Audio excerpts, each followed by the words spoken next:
दोस्तों, सबसे पहले सब्सक्राइब करें, नोटिफिकेशन बेल दबाएं और सबसे पहले वाली ऑप्शन ऑल करें, जिससे हमारी आने वाली नई वीडियो की नोटिफिकेशन आपको फ़ौरन मिल जाएगी।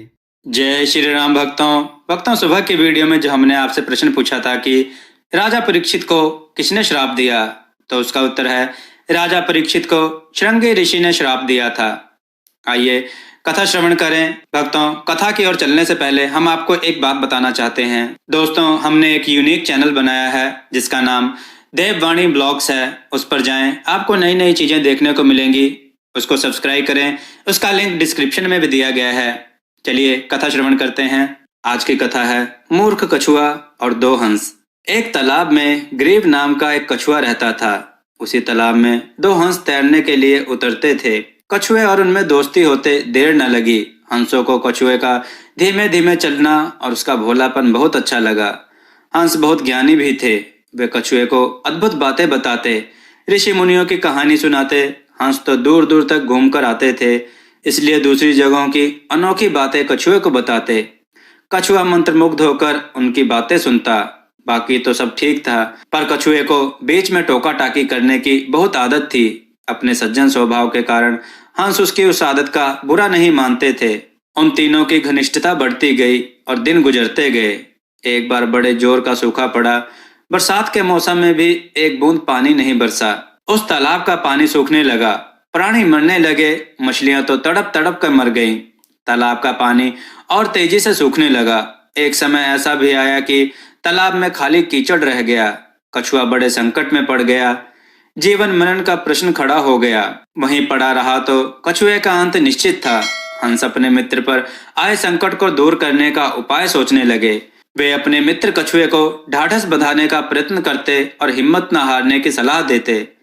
हंस केवल झूठा दिलासा नहीं दे रहे थे, वे दूर दूर तक उड़कर समस्या का हल ढूंढते। एक दिन लौटकर हंसों ने कहा, मित्र, यहाँ से 50 कोस दूर एक झील है। उसमें काफी पानी है, तुम वहां मजे से रहोगे। कछुआ रोनी आवाज में बोला, 50 कोस? इतनी दूर जाने में मुझे महीनों लगेंगे, तब तक तो मैं मर जाऊंगा।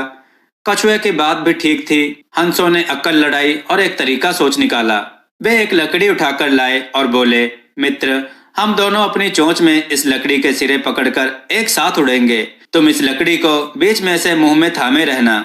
इस प्रकार हम उस झील तक तुम्हें पहुंचा देंगे। उसके बाद तुम्हें कोई चिंता नहीं रहेगी। उन्होंने चेतावनी दी, पर याद रखना, उड़ान के दौरान अपना मुख न खोलना, वरना गिर पड़ोगे और मृत्यु हो जाएगी। कछुए ने हामी में सिर हिलाया। बस लकड़ी पकड़कर हंस उड़ चले। उनके बीच में लकड़ी मुंह में दबाए कछुआ। वे एक कस्बे के ऊपर से उड़ रहे थे कि नीचे खड़े लोगों ने आकाश में अद्भुत नजारा देखा।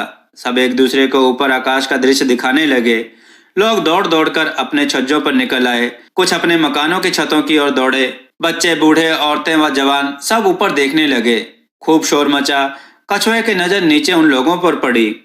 उसे आश्चर्य हुआ कि उन्हें इतने लोग देख रहे हैं। वह अपने मित्रों की चेतावनी भूल गया और चिल्लाया, देखो कितने लोग हमें देख रहे हैं।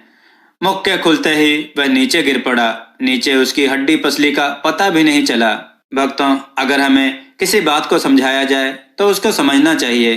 भक्तों, आपको यह कथा कैसी लगी? अपने विचारों सुझाव कमेंट में जरूर दें। हमारे कथाओं को लाइक करें, हमारे चैनल को सब्सक्राइब करना ना भूलें। हमारे कथाओं को शेयर जरूर करें, जिससे लोगों को अच्छा ज्ञान प्राप्त हो। जय श्री राम भक्तों।